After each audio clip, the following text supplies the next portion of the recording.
Materi yang pertama adalah gagasan utama dan gagasan pendukung.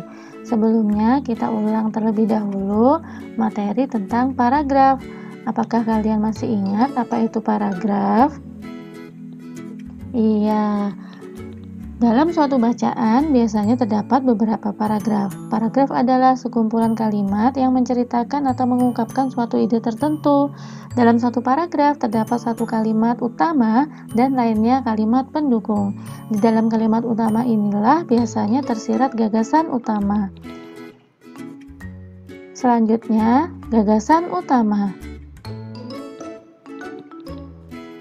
Disebut juga gagasan pokok, yaitu hal inti yang memuat pokok masalah yang mendasari cerita. Gagasan pokok tersirat di dalam kalimat utama. Paragraf yang baik biasanya memuat satu gagasan utama atau gagasan pokok. Selanjutnya adalah cara menentukan gagasan utama atau gagasan pokok. Caranya adalah yang pertama, bacalah paragraf dengan seksama atau dengan teliti. Kedua, tentukan kalimat utamanya yang biasanya terletak di awal, di akhir, atau di awal dan di akhir paragraf. Dan yang ketiga adalah menyimpulkan gagasan utama atau gagasan pokoknya. Selanjutnya adalah gagasan pendukung. Gagasan pendukung memuat ide-ide yang mendukung, menjelaskan, memperkuat gagasan utama. Ide-ide tersebut tertuang dalam kalimat-kalimat pendukung. Dalam satu paragraf terdapat minimal satu gagasan pendukung. Perhatikanlah contoh berikut. Berikut adalah paragraf yang diambil dari buku tematik tema 1, subtema 2 yaitu suku Minang. Dari wacana tersebut terdapat dua paragraf, yang pertama dan yang kedua.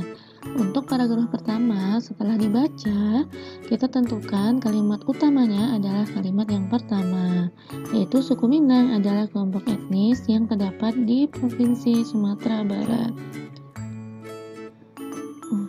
Gagasan utamanya kita cari dengan cara menentukan kata kuncinya. Kata kuncinya adalah suku Minang, kelompok etnis, dan di Provinsi Sumatera Barat. Sehingga kita dapat rangkum bahwa gagasan utama atau gagasan pokoknya adalah suku Minang adalah kelompok etnis di Provinsi Sumatera Barat.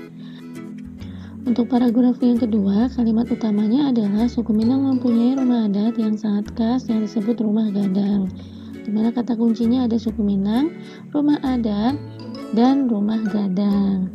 Sehingga dapat kita rangkum atau kita simpulkan bahwa gagasan pokoknya rumah adat suku Minang disebut rumah gadang.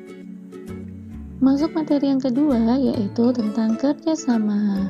Sebagai bangsa Indonesia yang hidup dalam keberagaman suku bangsa dan budaya, kita harus mampu saling menghargai.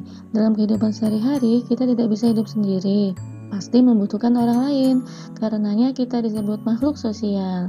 Untuk mewujudkan kehidupan yang harmonis, kita perlu bekerja sama dalam rangka saling membantu dan saling menghargai satu sama lain.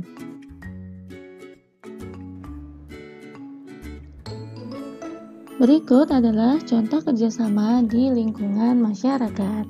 Yang pertama, ada ronda atau jaga malam, kemudian ada kerja bakti dan gotong royong.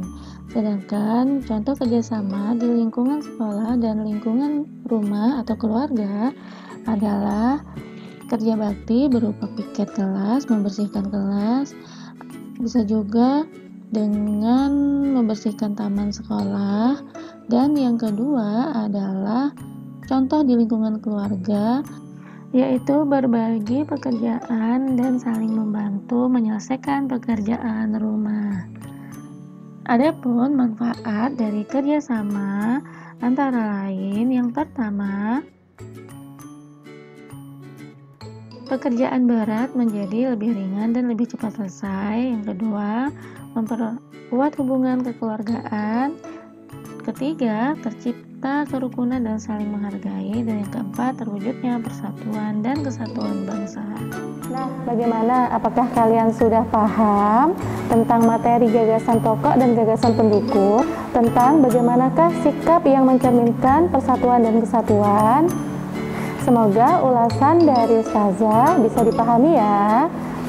Kalau begitu, sampai di sini kelas belajar kita hari ini. Sampai bertemu di kelas belajar selanjutnya. Assalamualaikum, selamat belajar.